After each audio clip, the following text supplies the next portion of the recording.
தமிழக மீனவர் பிரிட்ஜோ உயிரிழப்பு தொடர்பாக எஃப்ஐஆர் பதிவு செய்து கொலையாளிகளை கைது செய்ய வேண்டும் என பாமக இளைஞரணி தலைவர் அன்புமணி ராமதாஸ் தெரிவித்துள்ளார்.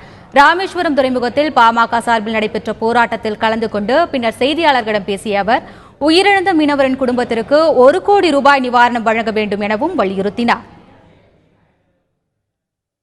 பிரிட்ஜோ கொலை வழக்குக்கு எஃப்ஐஆர் போட்டு எஃப்ஐஆர்ல சென்னை உயர்நீதிமன்றத்தில் ஒரு வாரண்ட் வாங்கணும். யார் கொலை செஞ்சிருக்கிறாங்க, இலங்கை கடற்படை சம்பந்தமா யார் கொலை செஞ்சிருக்காங்க வாரண்ட் வாங்கி அந்த கொலையாளிகளை கைது செய்ய வேண்டும்.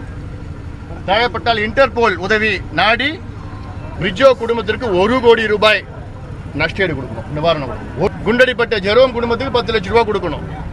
இது இனி நடக்கக்கூடாது. இல்ல அப்படி முடியலன்னா தமிழக அரசு என்ன செய்யணும், ஒவ்வொரு போட்லயும் ஒரு போலீஸ் துப்பாக்கி வச்சுட்டு ஒரு போலீஸ் அனுப்பணும் மீன் பிடிக்கிறதுக்கு.